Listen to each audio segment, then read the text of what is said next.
গরু মাংস রান্নার ক্ষেত্রে কিছু ব্যাপার আমাদের মাথায় রাখতে হয়, যেমন রান্নার পরে মাংসের লুক বা কালারটা কেমন হয়েছে, মাংসটা প্রপারলি সেদ্ধ হয়েছে কিনা, সফট হয়েছে কিনা, আর সব থেকে ইম্পর্ট্যান্ট হচ্ছে মাংসের টেস্টটা কেমন হয়েছে। আর এইসব বিষয়গুলো ঠিক থাকলেই বুঝতে হবে যে আপনার রান্নাটা পারফেক্ট হয়েছে। আর পারফেক্ট গরুর মাংস রান্না করার জন্য সবার আগে দরকার একটা প্রপার মশলার কম্বিনেশন। আজকের রেসিপিতে আমি আপনাদেরকে দেখাবো কিভাবে মশলার কম্বিনেশনটা ঠিক রেখে টেস্টি আর পারফেক্টভাবে গরুর মাংসটা সহজেই রান্না করতে হয়। আশা করছি পুরো ভিডিওটা দেখার পরে আপনারাও খুব সহজে আর ভীষণ টেস্টি করে গরুর মাংসটা রান্না করতে পারবেন। Hello foodies, this is Faisal from and cook Bangla. So আর কথা না বাড়িয়ে let's go to my kitchen and cook. সবার প্রথমে চুলায় একটা প্যান বসিয়ে তাতে দিয়ে দিচ্ছি 100 মিলিলিটার সরিষার তেল। আপনারা চেষ্টা করবেন সরিষার তেল দিয়ে এই রান্নাটা করতে, কারণ সরিষার তেল দিয়ে রান্নাটা করলে এই গরুর মাংসটা খেতে খুব টেস্টি হয়। তবে আপনারা সয়াবিন তেল দিয়েও এই রান্নাটা করতে পারবেন। তেলটা সামান্য গরম হলে এবার আমি এখানে দিয়ে দিচ্ছি 2টা তেজপাতা, সাথে দিয়ে দিচ্ছি 3টা শুকনো মরিচ। এবার আমি শুকনো মরিচ আর তেজপাতাটাকে তেলে সামান্য ভেজে নিচ্ছি। এবার আমি এখানে দিয়ে দিচ্ছি 1 কাপ পেঁয়াজ কুচি। পেঁয়াজটা কিছুটা নরম হওয়া পর্যন্ত এবার আমি এটাকে ভেজে নিচ্ছি। পেঁয়াজটাকে কিছুক্ষণ ভেজে নিয়ে এবার আমি এখানে দিয়ে দিচ্ছি 1.5 টেবিল চামচ আদা বাটা, সেই সাথে দিয়ে দিচ্ছি 1 টেবিল চামচ রসুন বাটা। এবার আদা রসুনটাকে আমি সামান্য ভুনে নিচ্ছি। আদা রসুনের কিন্তু একটা কাঁচা গন্ধ থাকে, সো আমি এটাকে ঠিক ততক্ষণ ভুনবো যতক্ষণ না পর্যন্ত আদা রসুনের এই কাঁচা গন্ধটা না চলে যায়। আদা রসুনটা ভুনা হয়ে গেলে এবার আমি এখানে কিছু গুঁড়া মশলা অ্যাড করব। সেই জন্য সামান্য কিছুটা পানি দিয়ে দিচ্ছি, এতে করে গুঁড়া মশলাটা তেলে দেওয়ার পর আর পুড়ে যাবে না। দিয়ে দিচ্ছি 1.5 টেবিল চামচ মরিচের গুঁড়া। আপনারা এখানে আপনাদের পছন্দ মতো ঝালটাকে বাড়িয়ে বা কমিয়ে অ্যাডজাস্ট করে নিতে পারবেন। হলুদের গুঁড়া দিয়ে দিচ্ছি 1 টেবিল চামচ। দিয়ে দিচ্ছি 1 টেবিল চামচ জিরার গুঁড়া। সবশেষে দিয়ে দিচ্ছি আধা টেবিল চামচ ধনিয়ার গুঁড়া। এবার এই গুঁড়া মশলাগুলোকে আমি পেঁয়াজ আর অন্যান্য মশলার সাথে খুব ভালো করে ভুনে নিব। আর এই মশলাটাকে আমি এখানে প্রায় 10 থেকে 12 মিনিটের মতো ভুনবো। খেয়াল রাখবেন এই মশলাটা যত ভালো করে ভুনা হবে রান্নাটা কিন্তু তত বেশি টেস্টি হবে। আপনারা কিন্তু এই মশলাটাকে একটু সময় নিয়ে ভালো করে ভুনবেন। মশলাটাকে ভালো করে ভুনে নিতে আমি আরও কিছুটা পানি এখানে অ্যাড করে দিচ্ছি।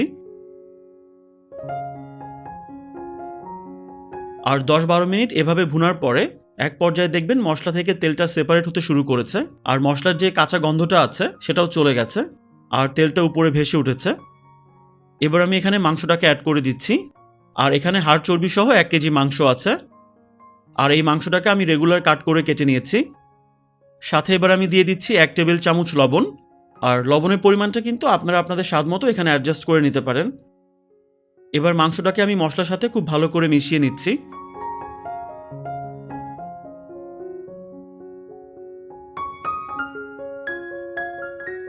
এবার এই মাংসটাকে একটা ঢাকনা দিয়ে ঢেকে রান্না করব প্রায় 15 থেকে 20 মিনিটের জন্য। আর এই পর্যায়ে চুলার আঁচটা কিন্তু মিডিয়াম আর হাই হিটের মাঝামাঝি থাকবে। তবে এর মধ্যে মাঝে মাঝে কিন্তু ঢাকনা তুলে মাংসটাকে সামান্য নেড়েচেড়ে দিতে হবে, তা না হলে কিন্তু মাংসটা পাতিলের তলায় লেগে পুড়ে যাওয়ার চান্স থাকবে। আর মাংসটা এখানে কষতে থাকুক। আর এই সময়ের মধ্যে আমি একটা মশলা তৈরি করে নিচ্ছি। সবার প্রথমে একটা বাটিতে আমি 1.5 ইঞ্চি সাইজের 2টা দারচিনি নিয়ে নিচ্ছি। সাথে নিয়ে নিচ্ছি 7-8টার মতো ছোট এলাচ। লবঙ্গ নিয়ে নিয়েছি 4-5টা। কালো গোলমরিচ নিয়ে নিচ্ছি প্রায় আধা টেবিল চামচ। একটা জয়ত্রীর 4 ভাগের 1 ভাগ নিয়ে নিচ্ছি, তবে এটা অপশনাল। আপনাদের হাতের কাছে যদি জয়ত্রী না থাকে এটা আপনারা স্কিপ করতে পারেন। এবার আমি এই গোটা মশলাগুলোকে গ্রাইন্ডারে গুঁড়া করে নিব। আপনারা চাইলে কিন্তু শিলপাটাতেও এটা বেটে নিতে পারেন। 15-20 মিনিট হয়ে গেছে, আর এই 15-20 মিনিট সময়ের মধ্যে কিন্তু আমি 2-3 বার অফ ক্যামেরায় ঢাকনা তুলে মাংসটাকে নেড়েচেড়ে দিয়েছি। আর দেখতেই পাচ্ছেন মাংস কিন্তু অলরেডি পানি ছেড়ে দিয়েছে। এবার যে মশলাটাকে আমি গুঁড়া করে রেখেছি সেটা অ্যাড করে দিচ্ছি। তবে এখানে আমি পুরো মশলাটাকে অ্যাড করব না, প্রায় 1 চা চামচের মতো মশলা আমি রেখে দিচ্ছি, যেটা আমি রান্নায় পরবর্তী পর্যায়ে ব্যবহার করব। এবার এই গুঁড়া মশলাটাকে মাংসের সাথে ভালো করে মিশিয়ে নিচ্ছি।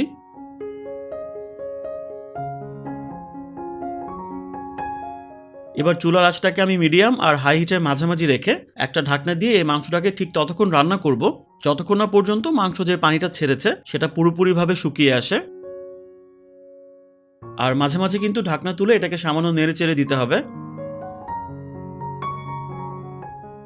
আর এভাবে ঢাকনা দিয়ে রান্না করার এক পর্যায়ে দেখবেন মাংস যে পানিটা ছেড়েছে সেটা কিন্তু প্রায় শুকিয়ে আসবে। এবার ঢাকনা খোলা অবস্থায় আমি মাংসটাকে আরও কিছুক্ষণ কষিয়ে নিব যাতে করে বাকি পানিটাও পুরোপুরিভাবে শুকিয়ে আসে। সো এখানে কিন্তু পানিটা পুরোপুরিভাবে টেনে গেছে আর তেলটাও কিন্তু মোটামুটি উপরে ভেসে উঠেছে। এবার আমি মাংসটাকে প্রপারলি সেদ্ধ করার জন্য এখানে পানি অ্যাড করব।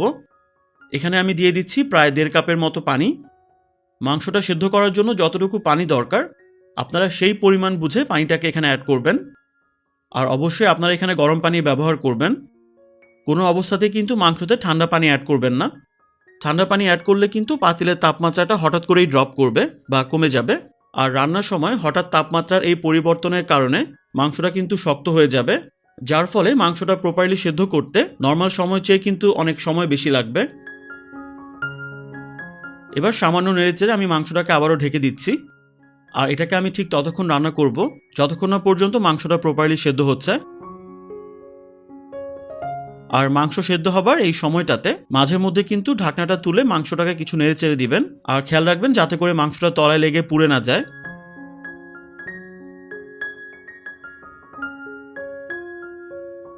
প্রায় 35 থেকে 40 মিনিট পরে এখানে কিন্তু মাংসটা অলমোস্ট সেদ্ধ হয়ে গেছে। আর ঝোলটাও প্রায় কমে এসেছে আর তেলটাও কিন্তু উপরে ভেসে উঠতে শুরু করেছে। এবার শুরুতে বানিয়ে রাখা বাকি মশলাটাও আমি এখানে দিয়ে দিচ্ছি। সাথে অ্যাড করে দিচ্ছি 5-6টার মতো কাঁচামরিচ। এটা একটা সুন্দর ফ্লেভার এখানে অ্যাড করবে।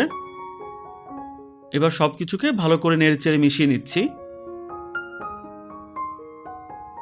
এবার আমি চুলার আঁচটাকে একদম কমিয়ে দিচ্ছি আর ঢাকনা দিয়ে এই মাংসটাকে আরও 15 মিনিট আমি দমে রাখবো। আর এই সময়ের মধ্যে কিন্তু মাংসের তেলটা পুরোপুরিভাবে উপরে ভেসে উঠবে।